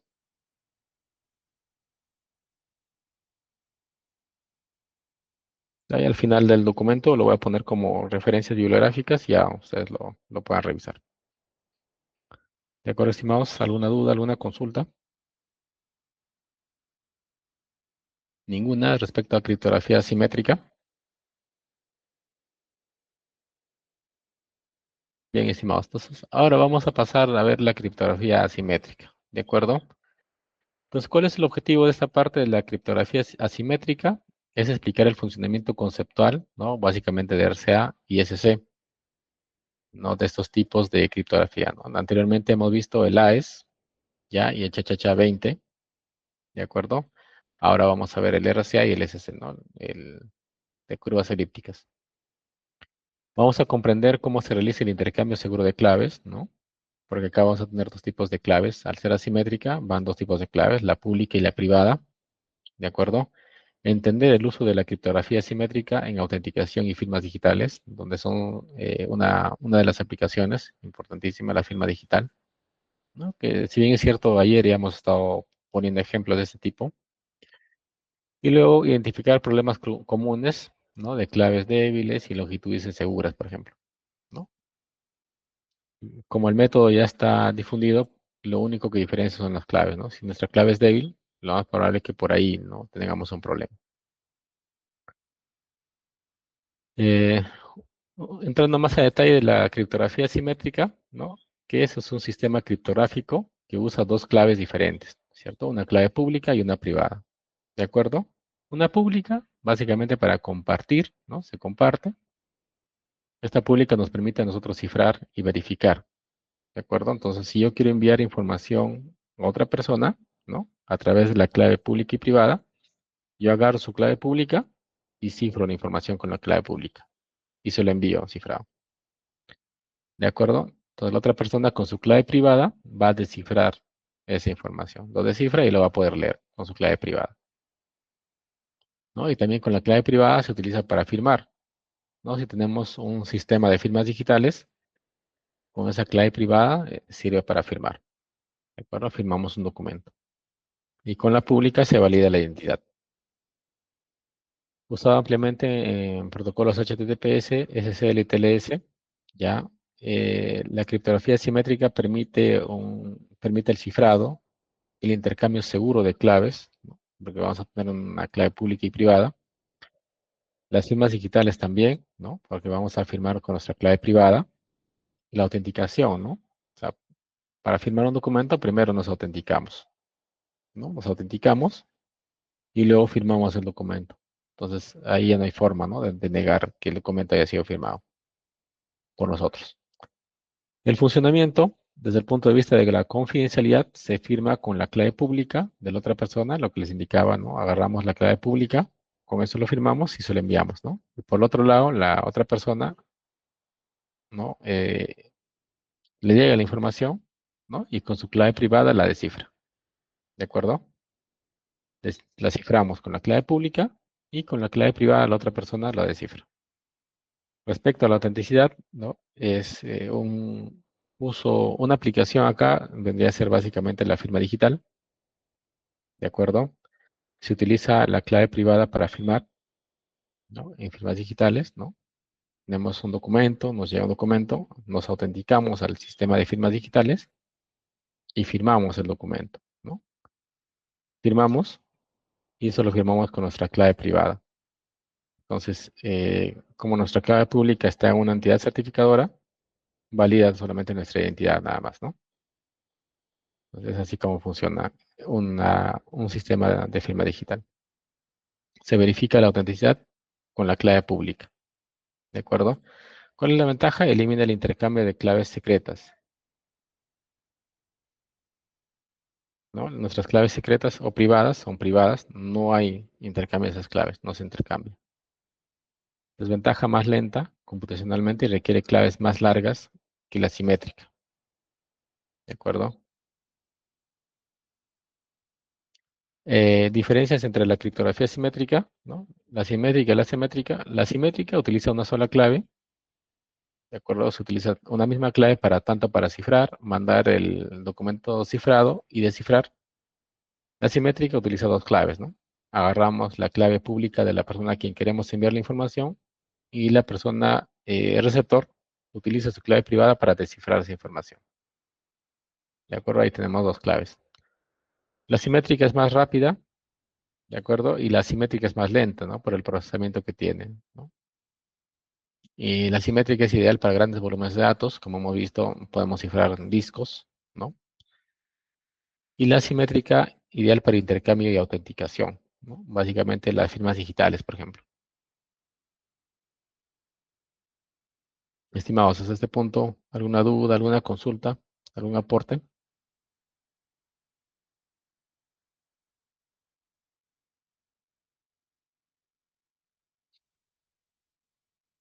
¿Alguna aplicación que ustedes hayan tenido en sus organizaciones?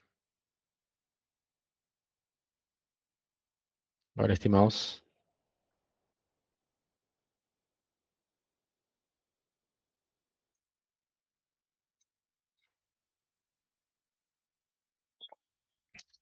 Perfecto, y así, ¿no? Bien. Dentro de la criptografía simétrica tenemos el RSA, ¿no? El RSA fue desarrollado en 1977, haciendo un poco de historia, por estas tres personas, ¿no? Ron Rivest, Adin Shamir y Leonard Adelman, ¿no? Y lleva sus siglas, ¿no? RSA, de sus apellidos, ¿no? Tiene un fundamento matemático basado en la dificultad de factorizar números números primos grandes, ¿no? Producto de unos números primos grandes, haciendo inviable el descifrado si la clave privada, ¿cierto? Utiliza los números primos grandes, ¿de acuerdo? Proceso simplificado, bueno, para hacer un cifrado RCA es mucho más largo, ¿ya? Y vamos a hacer un proceso simplificado, ¿no? Elegir dos primos grandes, P y Q, calcula el módulo de P por Q, ¿no? Parte de ambas claves, ¿no? Elegir exponente público, ¿no? Que es la E, y finalmente se calcula los exponentes privados, que es la D, ¿no? Y se tiene la clave pública, la clave privada y la clave pública, ¿de acuerdo? Vamos a ver si acá hay un videito, sí, correcto. El RCA usado en la práctica, ya cifra datos pequeños, se utiliza para el intercambio de claves, para firmas digitales, el RCA, y certificados digitales. Longitudes seguras actualmente, ¿no? Actual tenemos mayores a 2048 bits y de alta seguridad entre 3072 y 4096 bits, ¿de acuerdo? Debilidades, ¿no? Lento comparado con el SC, que lo vamos a ver en unos momentos, ¿ya? Es un poquito más lento comparado con el algoritmo de curvas elípticas y es vulnerable si se usa primos débiles, ¿de acuerdo? Si usamos primos muy pequeños, ¿no? Es vulnerable. Ataques por padding incorrecto, ¿no? Padding ya les había indicado que es básicamente completar, ¿no? Los bits. Si son bits de 8, 16 o de 4, ¿no? A veces no completa toda la caja, entonces llenan esa información, ¿no? Eso se llama padding. Entonces acá un poco más para ver un ejemplo de cómo está a nivel de aplicación o de cómo se encripta con RCA, ¿no? Acá tengo un ejemplo que lo voy a mostrar en breve. Ya vamos a ver un ejemplo. Voy a dejar de compartir para poder mostrar el audio. Un segundo, por favor. Segundito, dejo de compartir. Y vamos a compartir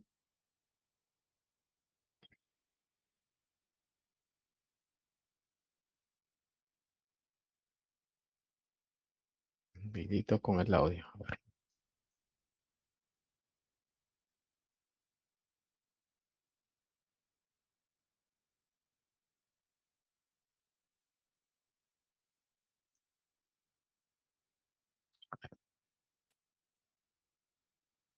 TOT. Píldoras formativas CryptoRed. Píldora número 39. ¿Cómo funciona el algoritmo RSA? Las siglas RSA. En febrero de 1978, es decir, poco más de un año después de aquel intercambio de clave propuesto por Diffie y Hellman, otros tres investigadores norteamericanos, en este caso del Instituto Tecnológico de Massachusetts, MIT, Ron Rivest, Adi Shamir y Leonard Adleman, proponen un sistema de cifra que llevará las iniciales de sus apellidos, algoritmo que se patenta como RSA. El algoritmo RSA basa su fortaleza en la dificultad computacional de factorizar un número compuesto muy grande, producto de dos primos grandes, un problema inabordable para la capacidad mundial de cómputo en 2016 con magnitudes por encima de 1000 bits. No fueron fáciles los primeros años de este algoritmo, pues nadie creía en su utilidad. Sin embargo, el tiempo fue dándoles la razón a sus inventores y finalmente se convirtió en un estándar. Algoritmo para la generación de claves RSA. Los usuarios Alicia y Bernardo eligen cada uno un módulo de cifra n igual a p por q, siendo p y q primos de un tamaño igual o superior a 512 bits. Hoy en día es recomendable que sean de 1024 bits. Los valores de los primos p y q serán un secreto, solo conocido por el propietario de esa clave. En el caso de Alicia, ese módulo será n sub a igual a p sub a por q sub a. Y en el caso de Bernardo será n sub b igual a p sub b por q sub b. Cada usuario calculará el indicador de Euler-Phi de ese módulo n, que en este caso de 2' es igual a P menos 1 por Q menos 1. Así, Alicia calcula phi de n sub a igual a P sub a menos 1 por Q sub a menos 1. Y Bernardo calcula phi de n sub b, que es igual a P sub b menos 1 por Q sub b menos 1. Ambos serán números secretos muy grandes, conocidos también como trampa. Cada usuario elegirá un valor de clave pública e mayor que 1 y menor que phi de n. Para asegurarse de que exista el inverso multiplicativo y, por tanto, la existencia de la clave privada inversa de esa clave pública, debe cumplirse que el máximo común divisor entre e y phi de n sea igual a 1. No obstante, por razones de seguridad y eficiencia, el valor estándar de esa clave pública será 65.537, es decir, el número 4 de Fermat. Usando el algoritmo extendido de Euclides, cada usuario calcula su clave privada D. Alicia calcula D sub A igual al inverso de E sub A en phi de n sub A, y Bernardo calcula D sub B igual al inverso de E sub B en phi de n sub B. Alicia y Bernardo hacen público el cuerpo o módulo de cifra n y su clave pública E, y guardan en secreto la clave privada D. Además, también guardan en secreto los primos P y Q que les servirán para acelerar la operación de descifrado mediante el teorema chino de los restos. Cifrando y firmando con RSA un mensaje para Bernardo. Si las claves públicas y privadas de Alicia y Bernardo son las que se indican, Alicia podría realizar las dos siguientes operaciones criptográficas. Primero, enviar el número secreto n igual 1234 a Bernardo. Calcula n elevado a e sub b módulo n sub b, que será el criptograma C, es decir, 1234 elevado a 17 módulo 46031, que es igual a 15.017. Bernardo recuperará ese número secreto calculando C elevado a d sub b módulo n sub b, es decir, 15.017 elevado a 37.553 módulo 46.031, que es igual a 1.234. Segundo, firmar un documento representado por el número 4.321, resultado de aplicar una función hash a dicho documento.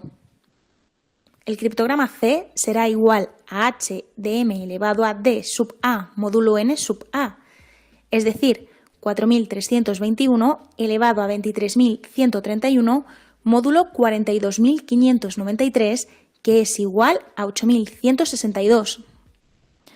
Bernardo comprobará la firma de Alicia, calculando C elevado a E sub A módulo N sub A, es decir, 8.162 elevado a 31 módulo 42.593, que es igual a 4.321. ¿Cifraremos mensajes con RSA? No, con RSA siempre cifraremos números. Como RSA es un algoritmo de clave pública y su velocidad es unas 1000 veces menor que la de los algoritmos simétricos o de clave secreta, en la práctica nunca cifraremos mensajes con RSA, salvo como ejercicio de laboratorio. En ese caso, dado que la cifra debe hacerse siempre sobre números que formen parte del cuerpo de cifra o módulo n, deberíamos codificar el mensaje y agrupar bits o bytes de forma que el bloque a cifrar sea siempre menor que n.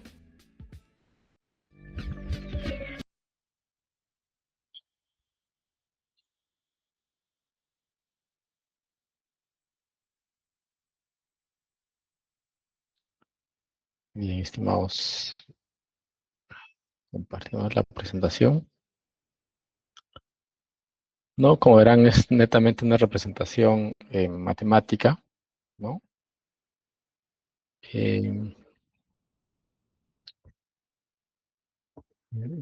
¿No? Para ir entendiendo cómo va la parte de RSA, ¿no?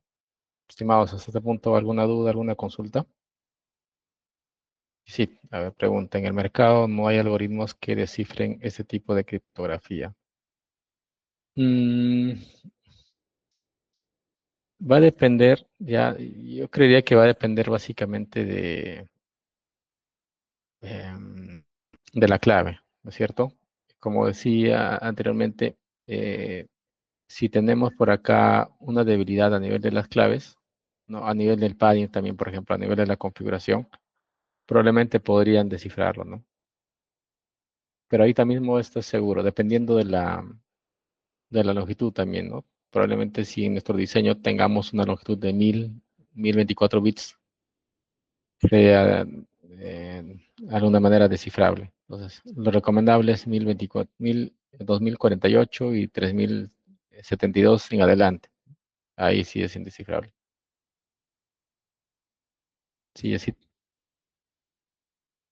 depende, ¿no? Básicamente de la longitud, ¿no? Hay que estar siempre teniendo una gestión de nuestras claves, ¿no? Ir viendo cómo va avanzando en el tiempo, ¿no? Probablemente cuando haya salido esto sea de 1024 bits, ¿no? Y ya ha ido madurando. Y ahorita mismo está en 4096, ¿no? Entonces, básicamente va a depender de ese tipo de factores. Sí, por ahí tenemos una clave insegura, ¿no? Eh, y tengamos ese tipo de problemas. ¿De acuerdo? En sí es un algoritmo seguro, ¿no? En sí, entonces, pero para que sea seguro, también nosotros al momento de la implementación debemos ayudar a que eso sea seguro, ¿no? Con las claves, las configuraciones que pongamos, ¿no? Ese seguro. Entonces, acá en el Google Colab también he ido viendo la parte y voy a proyectar en pantalla, ya en el Google Colab, em,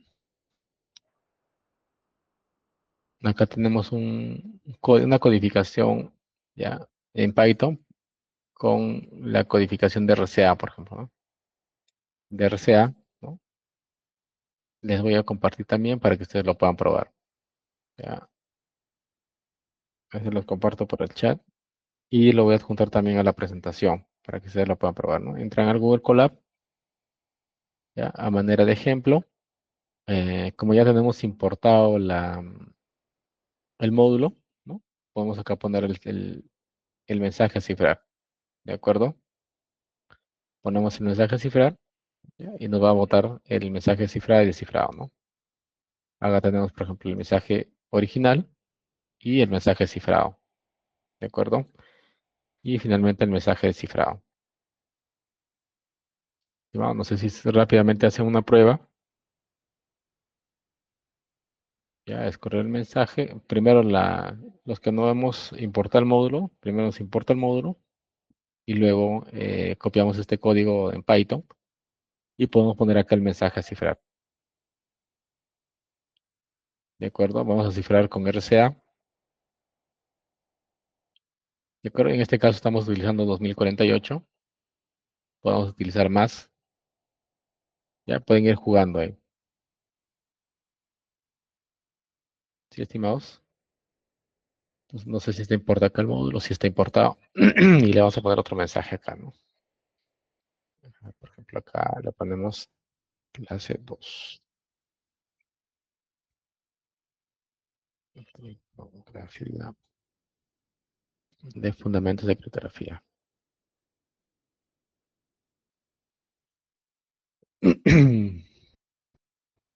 Listo. Entonces lo ciframos, ¿no? Y vemos acá, ¿no?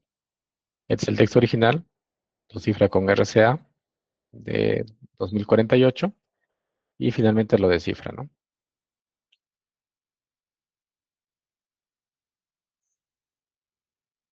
A ver, ustedes lo practican, ¿ya? Y ahí me comenta. Bien, estimados. Estimados, hasta este punto, ¿alguna duda, alguna consulta?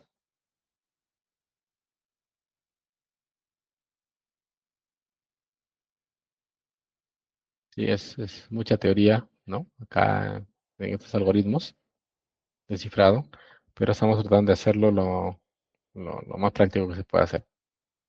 ¿De acuerdo? Luego, lo siguiente que vamos a ver es la parte ya de las curvas elípticas, ¿no? La criptografía con curvas elípticas. Esto también es un concepto matemático, igual acá hay un video, ¿ya? Básicamente está basado en el problema del algoritmo discreto de curvas elípticas, ¿no? Acá hay una fórmula donde esta fórmula en el plano genera una curva elíptica. ¿De acuerdo? ¿Cuál es la idea central? Es multiplicar un punto sobre la curva elíptica, sobre la curva fácil, ¿no? Calcular el multiplicador original es extremadamente difícil. Esa es la idea central. ¿De acuerdo? ¿Cuáles son las ventajas frente a RCA? No, RCA utiliza claves grandes, en cambio, curvas elípticas utiliza claves pequeñas, claves más optimizadas. ¿De acuerdo? RCA consume más recursos, es más lento y las curvas elípticas son más eficientes y mucho más rápidas. Si vemos acá una equivalencia de los bits en uso, ¿no? Como hemos visto en la lámina anterior, RCA utiliza pues de 2048 en adelante. En cambio, si nos vamos en contraposición a las curvas elípticas, ¿no? 224 bits, ¿no es cierto? Estaríamos hablando casi del 10% aproximadamente, ¿no? 256 bits, por ejemplo. Ya, y no sé si nos alcanza el tiempo, pero vamos a ver súper rápido acá un videito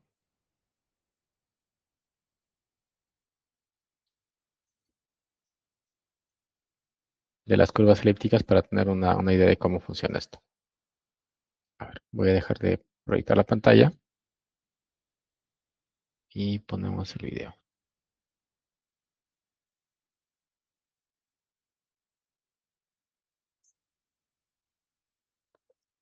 Ya, ponemos el videito. Formativas CryptoRed. Dice así. Píldora número 49. ¿Por qué pueden utilizarse las curvas elípticas para cifrar? Criptografía de curvas elípticas. En 1987, Neil Koblitz y Victor Miller propusieron de forma independiente utilizar curvas elípticas sobre cuerpos finitos para implementar algunos criptosistemas ya existentes, lo que se conoce como criptografía de curva elíptica o ECC. La ventaja que ofrece esta nueva criptografía es que se pueden emplear claves más pequeñas que las utilizadas en otros criptosistemas muy extendidos, como el RSA y el GAMAL, manteniendo la misma seguridad. Para analizar tanto el funcionamiento como la seguridad de esos criptosistemas, antes es preciso comprender qué son las curvas elípticas y por qué pueden aplicarse al campo de la criptografía. Curvas elípticas y suma de puntos. De manera resumida, una curva elíptica definida sobre los números reales es una curva cúbica definida en el plano por una ecuación de la forma que se indica. De modo que sus infinitos puntos x, y tienen como coordenadas números reales, con la condición adicional de que la curva no se cruce sobre sí misma ni presente picos. La figura muestra ejemplos de curvas elípticas y curvas que no se consideran como tal.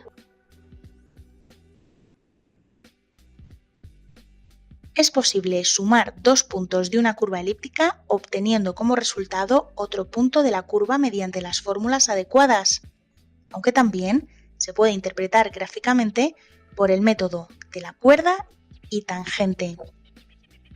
En la figura, el punto R es el resultado de sumar los puntos P y Q. Este punto suma se determina trazando la cuerda que pasa por los puntos P y Q, luego se considera el tercer punto de corte de la curva, es decir, menos R, y se toma como resultado el punto de la curva simétrico de este último. Curvas elípticas en criptografía. Ahora bien, en criptografía no se utilizan las curvas anteriores debido a los errores de redondeo asociados a los números reales al ser utilizados en computadoras, sino que se utilizan curvas elípticas definidas sobre cuerpos finitos. Este hecho se traduce en que las curvas tienen un número finito de puntos, cuyas coordenadas son números enteros. Esta característica es de extrema importancia para poder realizar cálculos con los puntos de modo eficiente y sin errores de redondeo. En la práctica se consideran dos tipos de cuerpos finitos para las curvas elípticas en criptografía. Los cuerpos primos f sub p, que tienen un número primo de elementos, y los cuerpos binarios f sub 2 elevado a m, cuyo número de elementos es una potencia prima de 2. La operación que se considera en estos casos también es la suma de puntos, de modo que cuando se suma un mismo punto muchas veces consigo mismo, se obtiene otro punto. Q es igual a P más P n veces, que no es sino el producto de un número entero por un punto de la curva n veces P. Seguridad de la criptografía de curvas elípticas. Al igual que la seguridad del criptosistema RSA se basa en la dificultad de resolver el problema de la factorización de un número entero muy grande y la del criptosistema del Gamal se fundamenta en el problema del logaritmo discreto, la seguridad de la criptografía de curvas elípticas depende de la dificultad de resolver otro problema matemático, el problema del logaritmo elíptico, también llamado del logaritmo discreto en curvas elípticas, ECDLP por sus siglas en inglés. De manera simplificada, este problema se puede expresar de la siguiente forma. Dado un punto de la curva Q obtenido como el producto de un número entero n por un punto P, el problema consiste en obtener el valor de n siendo conocidos los puntos P y Q igual a n por P. Como se puede apreciar, el logaritmo elíptico es la formulación aditiva del logaritmo discreto. Esto es, las exponenciaciones y productos del segundo se transforman en productos y sumas en el primero. A pesar de tratarse de un problema de formulación sencilla, a día de hoy no se ha descubierto ningún mecanismo eficiente para resolver este problema, lo que permite que la criptografía de curvas elípticas sea considerada, al menos, tan segura como el criptosistema RSA.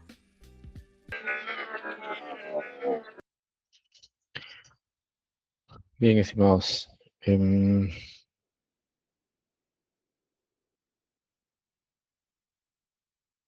¿Alguna consulta, alguna duda hasta este punto, estimados?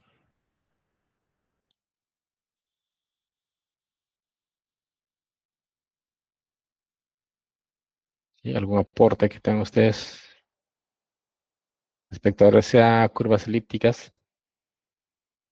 No, básicamente son conceptos matemáticos que se usan, ¿no?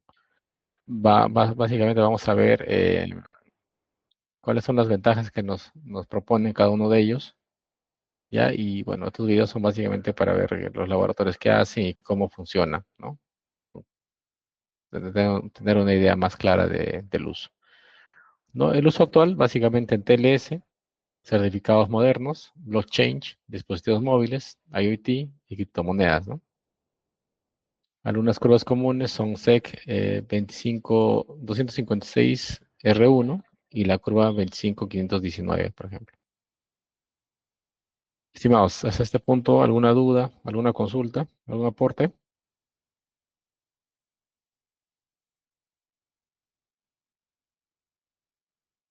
¿Ninguno?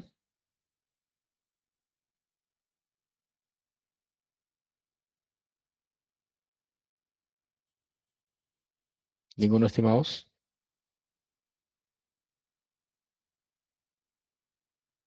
Bien, estimados, si es así, estaríamos cerrando la sesión de hoy día hasta este punto y nos veríamos la siguiente clase.